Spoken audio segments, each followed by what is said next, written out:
يدخلون الجنة إلا من أبى قيل يا رسول الله من أباها قال ومن أطاعني دخل الجنة ومن عصاني فقد أبى।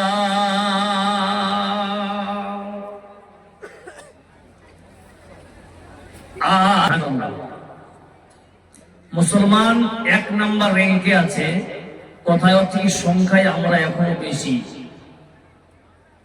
কিন্তু পাশে একটা দুঃখের পুলিশটক দিয়ে আমরা এক জায়গায় এমন দাঁড়িয়ে গেছি যে আজ যে জাতির সংখ্যা ব্যাপকতা এত বেশি থাকা সত্ত্বেও এই জাতিকে ন্যস্ত নাবুদ করার জন্য সবাই লেগে আছে। এই মুসলমানকে এই পৃথিবী থেকে কি করে বিতাড়িত করা যায়। আজকে আপনি ইউটিউব, ফেসবুক, টুইটার, নিউজের মাধ্যমে যদি কাউকে ধর্ষণ করতে দেখতে পান, এক নম্বর মুসলিম মেয়েকে বোঝা যাচ্ছে, বরং ঠিক না বেঠিক। নাম্বার 2, কাউকে যদি নির্যাতন করা হচ্ছে, তাহলে আমরা যদি লক্ষ্য করি নিউজের মাধ্যমে আমরা পাই ওটা কেউ আব্দুল গফফার না আব্দুল সত্তারই হতে পারে। কারণ আজ আমাদের মধ্যে সব থেকে যেটা দুর্বল গ্রাস করেছে, এই দুর্বলের গ্রাসের পিছনে যেটা আমাদের রহস্য সেটা আমাদের জানা দরকার আছে। কারণ আমাদের এলাকায়, আপনার এলাকায় হোক, প্রত্যেকটা জায়গায় মাদ্রাসার অ্যাভেলেবিলিটি বেড়েছে। আলহামদুলিল্লাহ, ইসলামিক কালচার, ইসলামিক কমিউনিটির মধ্যে আমরা একটা জাগ্রত অনুভূতি আমরা সমাজকে দিয়েছি। কিন্তু যেই সমাজকে আমরা অনুভূতি দিলাম, শিক্ষার মতো একটা জায়গা দিয়ে দিলাম, তার সত্ত্বেও আজ আমরা যাকে দিয়ে পরিচালনার দায়িত্ব দিয়েছি, কিন্তু তাদেরকে আমরা সম্মান চুল পরিমাণও করি না। কারণ আজকে শরীয়ত কারো পাপের শরীয়ত নয়, কারো পৈতৃক সম্পত্তি নয়। এই শরীয়ত হচ্ছে আল্লাহ এবং রাসূলের। এই শরীয়ত যদি আপনাকে আমাকে পূর্ণাঙ্গ মেনে নিতে হয়, তাহলে আমাদেরকে সারাক্ষণ আলেম ওলামাদেরকে পাশে থেকে আমরা যেন শরীয়তের কোনো কিছু আমল করতে পারি, বরং ঠিক না বেঠিক। কিন্তু আজ আমরা মুসলিম জাতি এত দুর্বল হয়ে গেছি, রাস্তায় রাস্তায় লাট খেতে হচ্ছে, রাস্তায় রাস্তায় আমাদেরকে লাঞ্ছিত অবহেলিত হচ্ছে। আমরা দাঁড়িয়ে রাখতে পারি।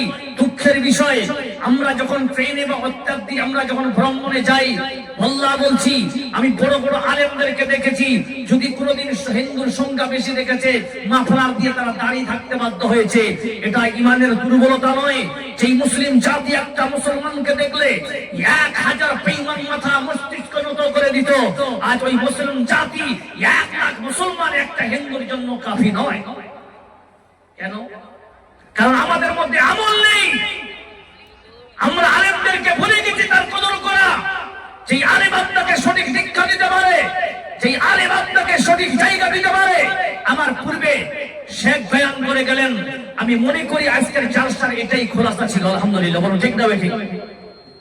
কিন্তু আজ আমাদের আমল নেই। আজ আপনারা এখানে কিছু লোক বসে আছেন যারা মনে করেছে, আমি মনে করি আমি একটা এখানে সব থেকে বড় গাধা আমি, আর আপনারা নিম্নতম একজন মানুষ, বোকা মানুষ, আমি গাধা। আর যারা রাস্তায় রাস্তায় ঘুরে বেড়াচ্ছে, এরা হচ্ছে সব থেকে চালাক।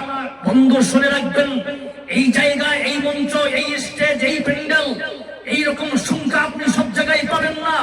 এমন একটা সময় আসবে, আপনি কোরআন শুনতে চাইবেন, আপনি হাদিসের কথা শুনতে চাইবেন, আদৌ আপনাকে শুনবার মতো লোক আপনি খুঁজে পাবেন না, বলুন ঠিক না বেঠিক। আর জায়গা পেয়েছেন, প্লেস আপনার সামনে, কিন্তু আপনি কদর করছেন না। মনে রাখবেন, একদিন এমন একটা আসবে, আপনি এইগুলা জিনিসের জন্য লালায়িত থাকবেন, কিন্তু আদৌ আপনি সেটাকে উপলব্ধ করতে পারবেন না। কারণ আল্লাহ এই জন্য কোরআন দিয়ে বলছেন, বিসমিল্লাহির রহমানির রহিম, ওয়াল আসরি। আসর শব্দের অর্থ হলো সময়, যুগ বা জামানা। এই সূরাটি হতে পারে ছোট্ট, ছোট্ট একটি সূরা।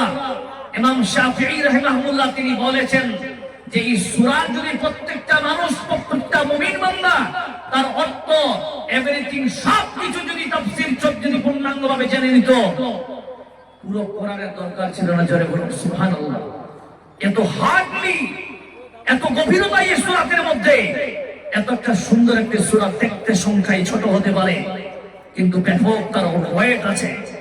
আল্লাহ কসম খেয়ে বলছেন, সময়ের কসম, যুগের কসম, ও যুবক তোমাকে বলি, আজ তুমি নিজের যৌবনটাকে বরবাদ করে দিচ্ছ। এই সময় আজকে যৌবন আছে, কালকে তুমি বুড়া হয়ে যাবে। গায়া ওয়াক্ত কবি আতি দেখি, যেই সময় চলে যাবে ওই সময় আর আসবে না। একটা উদাহরণ দিচ্ছি, তাহলে বুঝতে পারবেন সময়ের কদর আপনার আমার কাছে কতটা গুরুত্বপূর্ণ। মনে করেন এই পুরানপুর থেকে, কেবলা পুরানপুর থেকে 3 জন ছেলে হাই লেভেলের, তারা দুবাইতে ঘুরতে গিয়ে বুর্জ খলিফা, যার 135 তলায়, তারা কিন্তু হোটেল বুক করেছে, রুম। বুর্জ খলিফা সিস্টেম আছে, রাত 10টার পরে যারাই আসবে হোটেলে প্রবেশ করবে, এখানে একটা আইন আছে যে 135 তলা হোক বা 120 তলা বা 100 তলা হোক, যারা উপরে যাবে আর তারা যে লিফটের মাধ্যমে যেতে পারবে না, সিঁড়ির মাধ্যমে তাদের যেতে হবে। 10টার আগে যারা আসবে তারা লিফটের মাধ্যমে যেতে পারে, এদের জন্য অফার অ্যাভেলেবেল। 3 জন সন্তান আপনাদের এলাকায় গেছে, তারা আবেগে ঘুরতে ঘুরতে ঘুরতে ঘুরতে 10:30টা বেজে গেছে, তারা হোটেলে বলছেন, স্যার আমাদের রুমের চাবি দেন। চাবি দিয়ে দেওয়া হলো, লিফটের কাছে দাঁড়িয়ে আছে, লিফটে লেখা আছে স্টপ। লিফট এখন বর্তমানে বন্ধ। এরা পাল্টা গিয়ে ম্যানেজারকে বলছেন, স্যার ব্যাপার কি, লিফট বন্ধ? বলছে, আপনি যখন হোটেলে ছিলেন, এসেছিলেন, তখন একটা এগ্রিমেন্ট করা হয়েছিল, আপনারা 7 দিনের জন্য এখানে থাকবেন, কিন্তু ওই জায়গায় এগ্রিমেন্ট ছিল রাত 10টার পরে আসলে আপনাকে সিঁড়ির মাধ্যমে যেতে হবে, আপনি আর লিফটের মাধ্যমে যেতে পারবেন না। এখন যদি আপনাকে 135 তলায় যেতে হয়, বাবা তোমাকে সিঁড়ির মাধ্যমে যেতে হবে। আচ্ছা বলেন তো, 135 তলায় এখানে আছে। 3 জন বন্ধু বলছে, করবি কি, সারাদিন তো ঘুরলাম, পায়ের প্রচন্ড ব্যথা, চল গল্প করতে করতে যাই। 3 জন 3 রকমের গল্প করতে করতে করতে করতে করতে রাত 1টায় গিয়ে পৌঁছাচ্ছে ওখানে 135 তলায়। এবার বড় যে ছিল আব্দুল গফফার বলছে, রে আব্দুল্লাহ, চাবিটা বের কর। বলছে, আমি তো চাবি নিয়ে আসিনি। বলছে, আব্দুল সত্তার চাবি বের কর। বলছে, আমিও চাবি আনিনি। বলছে, আপনি যে বারবার আমাদের জিজ্ঞাসা করছেন, আপনার পকেটটা দেখেন তো। বলছে, আমি যে নিয়ে আসি। 3 জনে আনেনি, ক্লান্ত ব্যাপক। এবার 2 জন বলছে, ভাই তুই ছোট, তুই যা নিচে নিচে গিয়ে চাবিটা নিয়ে আয় ম্যানেজারের কাছ থেকে, বাকি 3 দিনের খরচ, থাকা, রুম ভাড়া থেকে নিয়ে যা খরচ আছে সব খরচ আমরা 2 জনে বহন করব, কিন্তু চাবিটা নিয়ে আয়। ওই বলছে, আমি আর পারবো। কথা বলেন, আমি আর পারবো না। আমরা সেই সময় 3 জনের গল্প করতে, 3 জনের বল ছিল আমাদের, এই 3 জনের বল নিয়ে আমরা আজকে 135 তলায় কষ্ট করে উঠে আসলাম, কিন্তু নিচে আর যাবার মতো ক্ষমতা আমার নাই। আমি সেখানে শুয়ে থাকতে রাজি আছি, কিন্তু দ্বিতীয়বার আমি লিফট ছাড়া যেতে পারবো না। প্রিয় মুসলিম সমাজ, যুবক তোমাকে বলি, তোমার কাছ থেকে সময় অতিবাহিত হতে চলেছে। যখন তুমি আসছো 70 বছর, তখন নামাজ পড়ো, ওই জন্য তো তোমার চেয়ারের প্রয়োজন হচ্ছে, বলো ঠিক না বেঠিক? আল্লাহ পাক বলেন, বিসমিল্লাহির রহমানির রহিম, ওয়াল আসরি, যুগের কসম, সময়ের কসম। আল্লাহ কসম খেলেন কেন? বন্ধু আমার, আপনাদের এলাকায় বড় হাট লাগাতে লাগে কি লাগে না, জোরে বলেন? এই হাটে গরু পাবেন, এই হাটে ছাগল পাবেন, দেখবেন কেউ ক্রেতা কেউ বিক্রেতা, কেউ গরু দড়ি ধরে থাকে, আবার কেউ বিক্রি করার জন্য দাঁড়িয়ে থাকে, আবার কেউ ক্রেতা যারা কেনার জন্য যায়। কিন্তু দেখবি ওই গরুর হাটে ছাগলের হাটে একটা লোক ঝাঁপিয়ে বেড়ায়, ঘাড়ে গামছা, যেই লোকটার নাম আমরা বলি দালাল, বলি কি বলি না জোরে বলেন? ওই দালালের কাম খারাপ। ওই 20,000 গরুটা কি করে 22,000 বিক্রি করা যাবে? বন্ধু দেখে ও কসমের পর কসম খায়, সে বলছে আল্লাহর কসম করে বলছে গরুটা 22,000 টাকা কিনেছি, অথচ 5 মিনিট আগে 20,000 টাকা দিয়ে ক্রেতার কাছে কিনলো। বন্ধুরে, কসমের গুরুত্ব তিনি বুঝাতে চান ক্রেতার সামনে, আমি আল্লাহর কসম খাচ্ছি মানে বলো নিশ্চয়ই 22,000 টাকা কিনলাম। ওই ব্যক্তি বলছেন না এত টাকা হতে পারে না, ওই বান্দা বিপদে পড়ে গেল, পেট চালাতে হবে, কারণ আমি নিজের নামটা দালালের মধ্যে খাতায় লিখেছে। ওই বান্দা করলো কি, সঙ্গে সঙ্গে আজকে সকালে বেলা ওর স্ত্রীর একটা কন্যা সন্তান জন্ম নিয়েছে। ও বলছেন ভাইজান আপনার বিশ্বাস যদি না হয়, আজকে আমার একটা কন্যা সন্তান জন্ম নিয়েছে। ও ভাই, ওই কন্যা সন্তানের কসমকে বলতেছি আমি এই গরুটা 22,000 টাকায় কিনলাম। ওর উদ্দেশ্য যদি আল্লাহ ব্যতীত কসম খাওয়া যাবে না, আল্লাহ ব্যতীত কারো কসম খাওয়া যাবে না। বন্ধুরে, ওই বান্দা বুঝাতে চেয়েছেন কসমের গুরুত্ব, কারণ কসমের পর যে জিনিসটা বলা হবে ওই বান্দা অন্য বান্দাকে বুঝিয়ে দিচ্ছেন তার গুরুত্ব। আল্লাহ বুঝিয়েছেন ও বান্দা, ও আমার গোলামেরা শুনে নাও, সময় যে চলে যাবে আর ফিরে পাবে না। আল্লাহ বলতেছে সময় অতিবাহিত হয়ে চলেছে, তারপরে আল্লাহ বলতেছেন ইন্নাল ইনসানা লাফি খুসর, নিশ্চয়ই আল্লাহ পাক বলছে নিশ্চয়ই তাম পৃথিবীর সব মানুষ পথভ্রষ্ট। বন্ধুরে, আর যারা পথভ্রষ্ট আল্লাহ তাদেরকে জাহান্নামে দিবে, বলুন ঠিক না বেটি? আয়াতের মানে একটু করি এইভাবে, তাম পৃথিবীর সব মানুষেরা জাহান্নামে যাবে। কেবলা কোরআন পড়ে মানুষ জাহান্নামে যাবে, আমি জাহান্নামে যাব, আপনারা জাহান্নামে যাবেন, মুসলমান জাহান্নামে যাবে, কাফের জাহান্নামে যাবে। যেহেতু নাস কথাটা তাহলে পৃথিবীর সব মানুষ যারা মানুষ রূপে জন্ম নিয়েছে সবাই আল্লাহর জাহান্নামে যাবে। এইদিকে আপনার নবী আমার নবী রাহমাতুল লিল আলামিন তিনি ডাক দিয়ে বলতেছেন আমার মহিলা হবে না।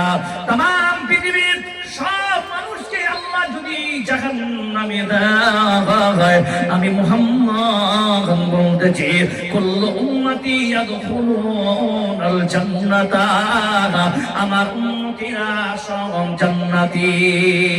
দেখে যা তু কুরআন মে এ মুহতারাম, দেখে যা তু কুরআন মে এ মুহতারাম, মুস্তাফা কি উম্মতি খায়রুল উমাম। জোরে সরে বলুন নারে তাকবীর, জোরে বলুন নারে তাকবীর। শুধু মণ্ডলী, আল্লাহ বলছেন तमाम পৃথিবীর সব মানুষেরা জাহান্নামে যাবে, কিন্তু আল্লাহর নবী বলতে আমার উম্মতেরা জান্নাতে যাবে। জোরে বলুন আলহামদুলিল্লাহ, জোরে বলুন আলহামদুলিল্লাহ। মাশাআল্লাহ, জান্নাতে তাহলে আমরা যাব। এইদিকে আল্লাহ তাআলা বলতেছেন মুহাম্মদ আমার হাবিব, तमाम পৃথিবীর সব মানুষ যদি আল্লাহর জাহান্নামে যায়, ও মুহাম্মদ শুনুন, আমি আল্লাহ বলছি 4 গুণওয়ালা মানুষ জান্নাতি। সুধী মণ্ডলী, আল্লাহর নবী বলতেছেন আমার উম্মতেরা জান্নাতি, কিন্তু আল্লাহ তাআলা ওই জায়গায় ইল্লা বলে গুণ বয়ান করছেন, আর আল্লাহর নবীজি ইল্লা বলে নেগেটিভ মানছেন। পার্সেন্টটা কি দেখেন, আল্লাহর নবী বলতেছেন কুল্লু উম্মতি ইয়াদখুলুনাল জান্নাতা, আমার সব উম্মতিরা জান্নাতে যাবে, ইল্লা মান আবা, কিন্তু যারা আবা ওরা আল্লাহর জাহান্নামে যাবে। কিলা ইয়া রাসূল মুসলমান সাহাবারা সঙ্গে সঙ্গে প্রশ্ন করলেন, নবীজি ওই আবাকে আল্লাহর নবী বলতেছেন, সাহাবারা শোনো, ওয়ামান আতানি দাখালাল জান্নাতা ওয়ামান আসানি ফাকাদ আবা। ওরে সাহাবারা, যে আমার সুন্নতকে মানবে, আমার ইতাআত করবে, কমপ্লিট ইতাআত করবে, ও আল্লাহর জান্নাতে যাবে। আর যে আমাকে মানবে না, আমার ফরমাবরদারি ইতাআত করবে না, তারাই হলো আবা, এরাই জাহান্নামে যাবে। শুধু মণ্ডলী মুসলমান, আল্লাহ পাক বলতেছেন চার গুণের কথা, ইল্লাল্লাযীনা আমানু। সর্বপ্রথমে আল্লাহ তাআলা বলতেছেন যারা জান্নাতে যাবে, চার গুণের মধ্যে প্রথম গুণ হলো নিশ্চয়ই যারা আল্লাহর প্রতি ঈমান আনবে, যারা ঈমানদার, তারাই আল্লাহর জান্নাতে যাবে। বলুন সুবহানাল্লাহ। শুধু মণ্ডলী, এবার আপনাকে বলি মুসলমান জবাব দেন। আমরা মুসলমান, দুই হাত খাড়া করে দেখান, জয়টা বলেন আমরা কি মুসলমান? হাত খাড়া করে দেখান তো সবাই, জোরে সবাই দেখান আমরা মুসলমান, হাত খাড়া করেন। যারা না হয় তারা হাত খাড়া করিয়েন না। মাশাআল্লাহ। শুধু মণ্ডলী, আপনারা প্রশ্ন করতে উত্তর দিবেন। মুসলমান কোনদিন মিথ্যা কথা বলতে পারে? আনারা বলেন। মুসলমান দারু খেতে পারে? আরে পারে? মুসলমান সুদ খেতে পারে, মুসলমান লুটানি খেলতে পারে, মুসলমান জুয়া খেলতে পারে, মুসলমান কি জেনা করতে পারে? জরুর পারে?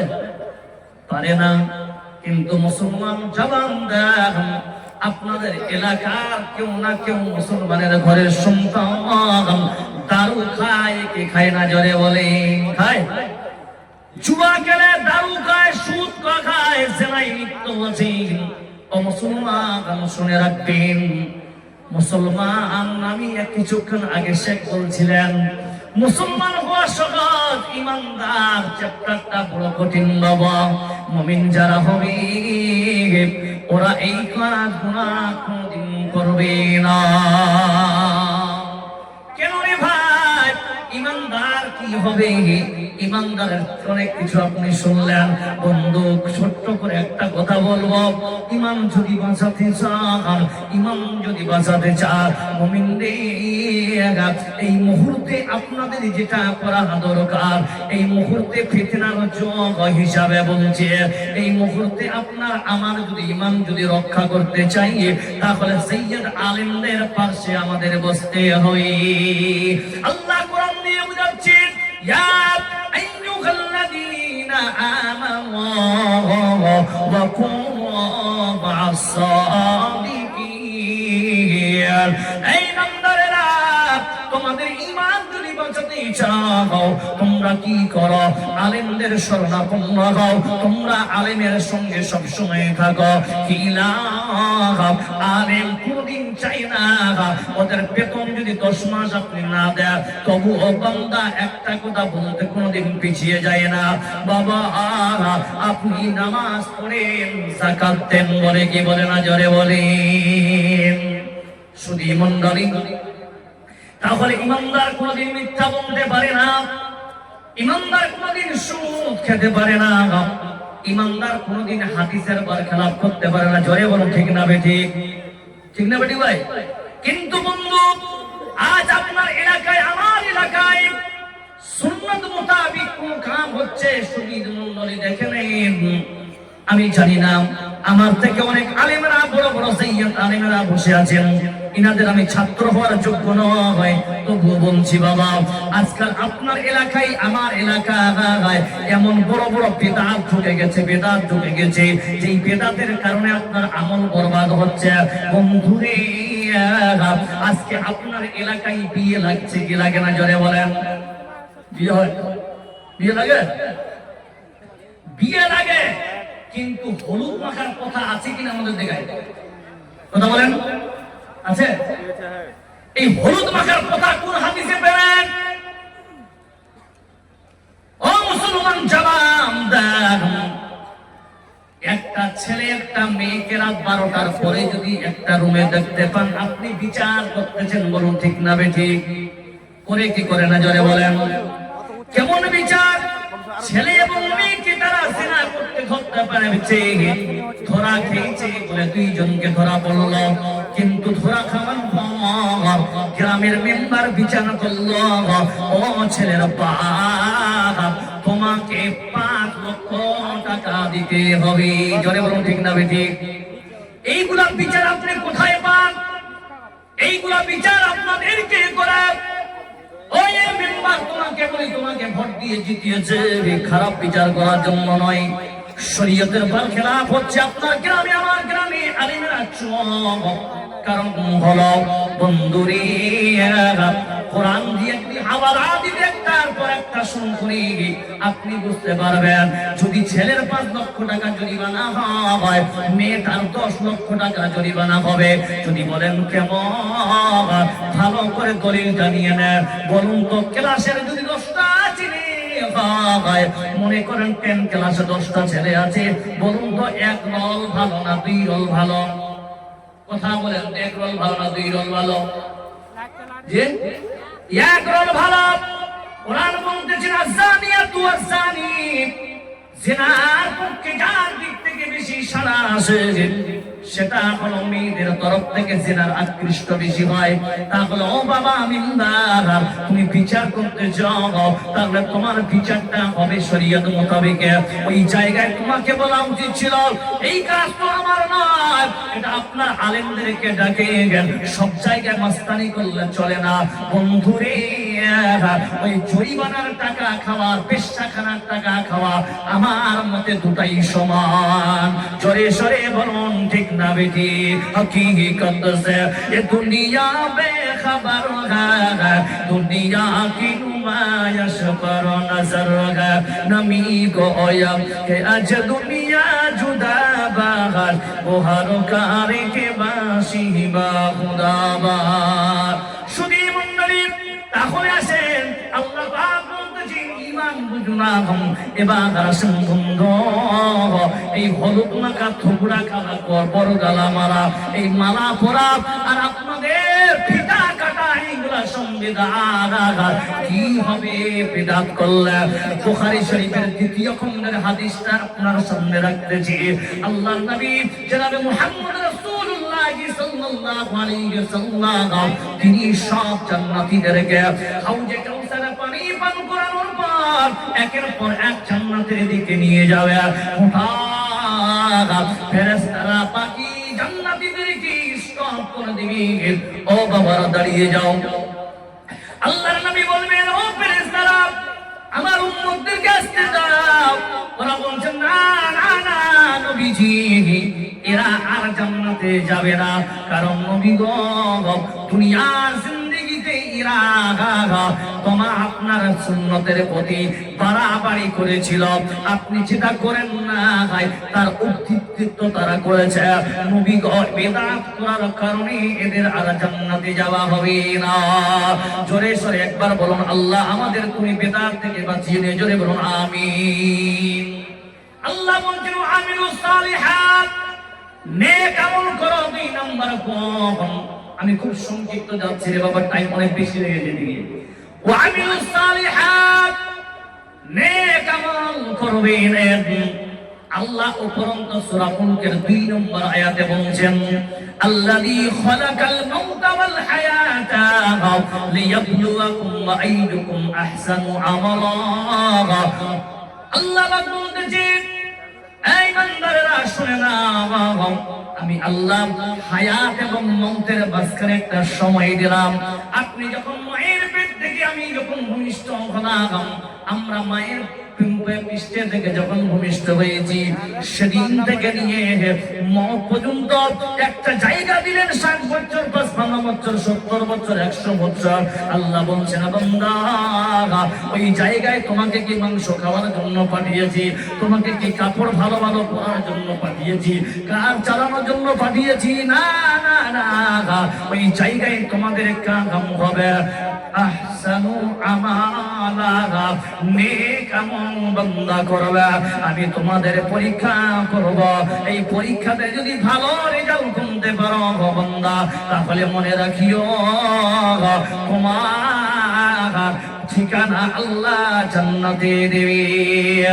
ও মুসলমান, কয়েক মাস আগে বিহারে সাইয়ার চালু হলো, বহু মানুষ ভয় পেয়েছি, জানি না আমার কি হবে। বন্ধু শুনেন, এই ভয় পাওয়াটা ইমান তাজা করার একটা অপশন, বলুন সুবহানাল্লাহ। দেখতে পাবেন এসআইআর সময় অধিকাংশ মানুষ নামাজ পড়েছে, রাত্রি থেকে বলেছে আল্লাহ আমার নাম যেন বাদ না যায়, বলুন ঠিক না বেটে? আল্লাহ এই কথাটাই সূরা বাকারার 155 নম্বর আয়াতে বলছেন, ওয়ালা নাবলুন্নাকুম বিশাইইন মিনাল খাওফ। আল্লাহ পাক বলেছেন, বান্দা শোনো, যারা ঈমানদার হবে আল্লাহ তোমাদের কি ভয় দিয়ে পরীক্ষা করবে। আল্লাহ বলছেন এই ভয়ের মধ্যে থেকে যারা নিজের ঈমান বাঁচিয়ে নেবে, তোমরা শুনে নাও। এবার আল্লাহ ফয়সালা ওই ঈমানদারের জন্য দিতেছে, বান্দারে এই বেঈমানের দ্বারাই তোমরা ভয় পাও না, তোমাদের একটা অপশন দিয়ে দিলাম, ওয়ালা তাহিনু ওয়ালা তাহজানু ওয়া আনতুমুল আ'লাউনা ইন কুনতুম মুমিনিন।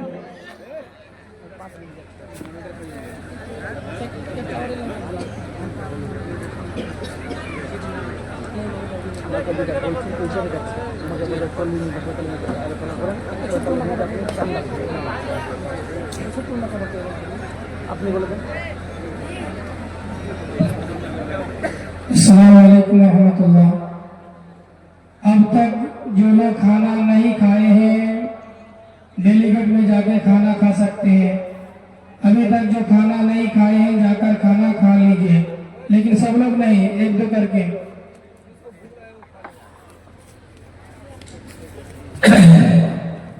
সুধী মণ্ডলী, যাই হোক, এবার আসেন, আমল করতে গিয়ে অনেক মিস আন্ডারস্ট্যান্ডিং হয়ে যায়, ভুল হয়।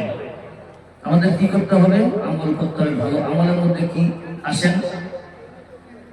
আমল একটা এমন জিনিস, আপনি যে কোনো আমল করেন না কেন আলহামদুলিল্লাহ, তাহলে আমল পাবো কোন জায়গায়? ভালো আমল করতে গেলে কোন জায়গায় পাবো? ভালো ডিগ্রি করলে স্কুল যেতে হয় কি হয় না ভাই? হায়ার এডুকেটেড হতে গেলে আপনাকে স্কুল, কলেজেস, ইউনিভার্সিটিস এগুলোতে আপনাকে অ্যাডমিশন নিয়ে আপনাকে নিজেকে সাকসেস দেখাতে হয়। তো বাকি জিনিসগুলো আপনি পাবেন কোথায়? এইগুলো সব পাওয়া যাবে কোথায়? মাদ্রাসায়। বলুন সুবহানাল্লাহ, আলহামদুলিল্লাহ, ঠিক না বেটি ভাই? মাদ্রাসায় যেহেতু আমরা পাবো, তারপরে মৌলভী সাহেব আজ গোলা ফাটিয়ে আলেম ওলামারা বলে যে মৌলভী সাহেব ও ভাইরা চান্দা দাও, আর এখনকার বাজারে মৌলভীদেরকে দেখে বাকি পাবলিক পালিয়ে যাচ্ছে, কেউ গেট লাগিয়ে দিচ্ছে, বলে চান্দা চাইতে এসছে রে, বলে কি বলে না ভাই? কিন্তু এই চান্দা, এই দান খয়রাত আপনাকে কতদূর পৌঁছাতে পারে জানেন? এটা হাদিস শোনাচ্ছি, খুব মজার হাদিস, শুনে নেন।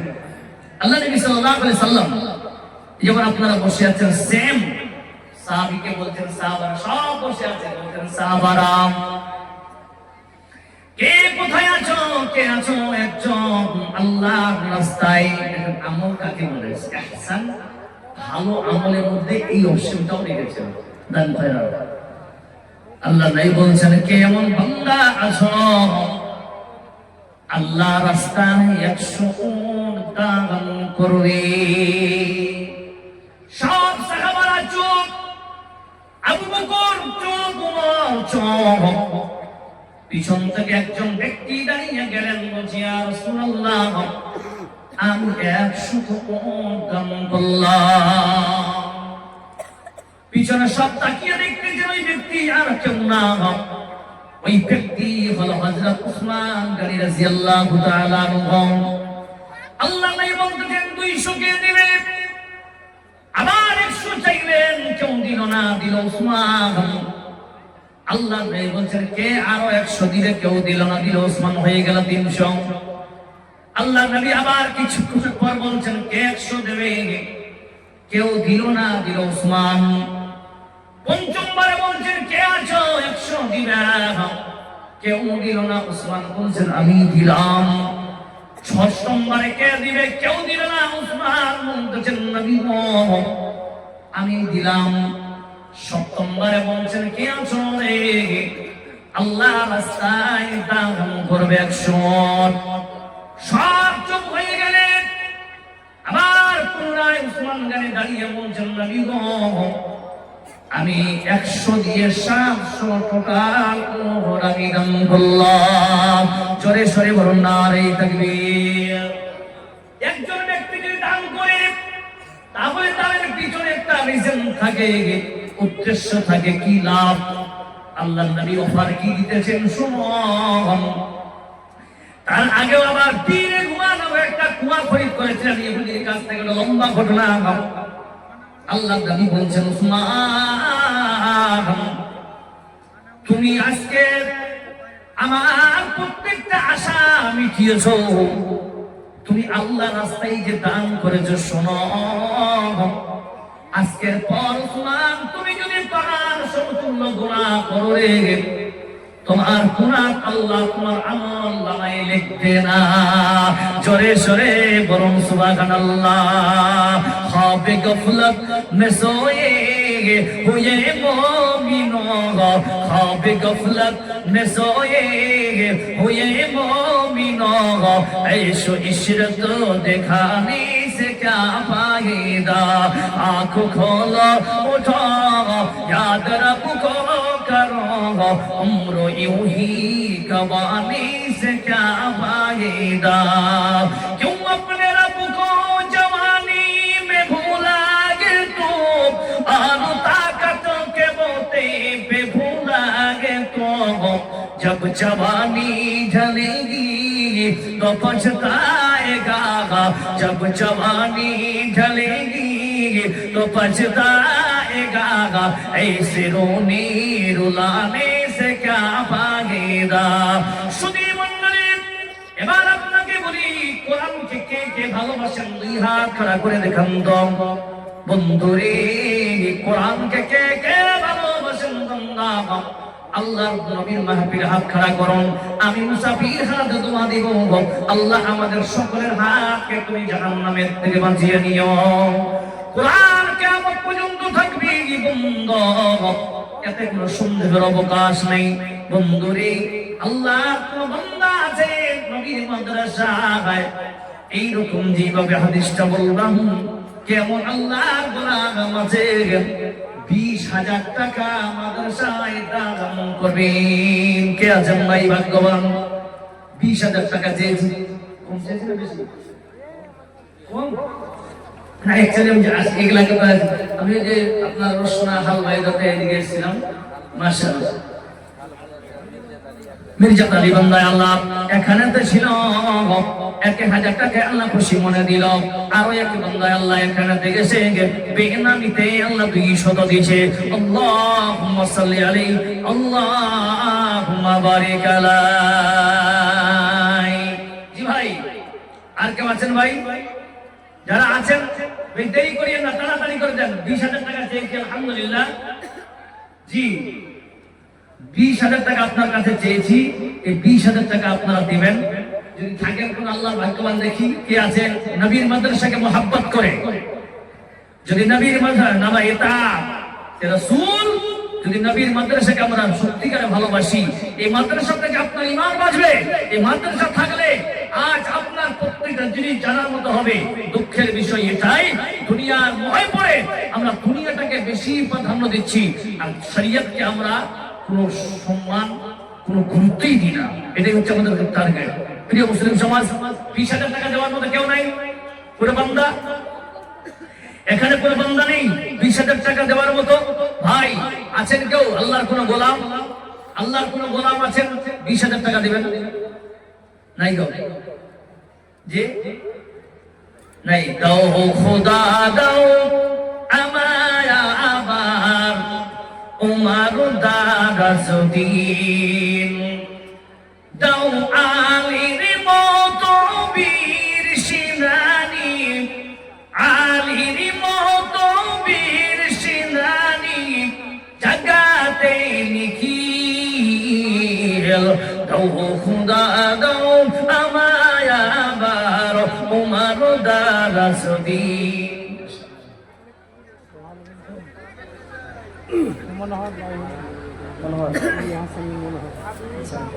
আচ্ছা আপনার বাড়ি বলুন। মাশাআল্লাহ মাশাআল্লাহ, ভালো আছেন? মাশাআল্লাহ बाप मान नामे 1000 বাপের নামে 1000 মান নামে 1000 মাশাআল্লাহ। নারে তাকবীর। মনোহর থেকে এসে আপনার ভাই মা বাবার নামে 2000 টাকা দান করেছে আল্লাহ। মনোহর ভাই মা মারা মারা গেছে, মাশাআল্লাহ। মনোহর ভাই বলল এখানে তা ছিল, মৃত্যু বাবা মায়ের কথা স্মরণ করে গেল। মৃত্যু বাবা মায়ের কথা যখন স্মরণ করে যায়, অনেকটা গলিতে বন্ধ অশ্রু ঝরায়। এই অশ্রু ঝরাতে গিয়ে করেছে গান, এই গান কবুল করো তুমি সোভাগার। তারা বাবা মায়ের যদি কবর রাজা ভাইকে মাফ করে দিও আল্লাহ তুমি দয়াময়। আমি আমি আরো একটা মা ভাই আল্লাহ এখানে বসে দুটা পায়ের কি না বলে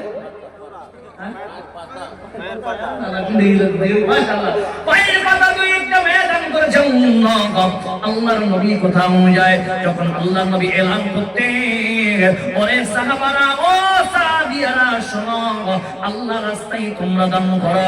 মহিলারা খানের দুল নাকির পর পায়ের যত টোনা ছিল সব কিছু তারা দান করতো। এখানকার মায়েরা বোনেরা, একজন বোন আমার দুটা পাতা দান করেছে। আল্লাহ যে উদ্দেশ্যে দান করেছে আল্লাহ উদ্দেশ্য পূরণ করিও। চলে বোন আমিন। কমিটির লোক আপনারা মেয়েদের প্যান্ডেলে যান, ওখান থেকে আপনারা চান্দা নিয়েছেন, মা খালারা দেওয়ার জন্য প্রস্তুত আছে।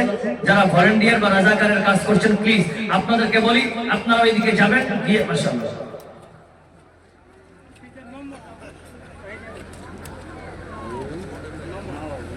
কি নাম ভাই? এখানে ভাই এখানে ভাই আপনার ভাই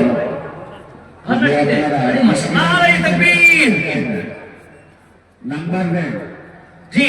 ভান্নাটি থেকে একজন ভাই এসে মা বাবার নামে 3000 টাকা দান করলেন। বলুন আমিন। আল্লাহ যে আশা আকাঙ্ক্ষা কামনা বাসনা দান করেছি আমার ভাই, আল্লাহ তার আশা কামনা পূরণ করে দিও। বন্ধুরে মা বাবার নামে দান করো। যেই মা আপনাকে সম্পদ দিল, বাড়ি করে দিল, প্রপার্টি দিয়ে গেল, দোকান দিয়ে গেল, আহারে আজকে ওই বাবা মা কি অবস্থায় আছে, আপনি তাদের জন্য দান করুন বাবা। এখানে কোন ভাগ্যবান আছে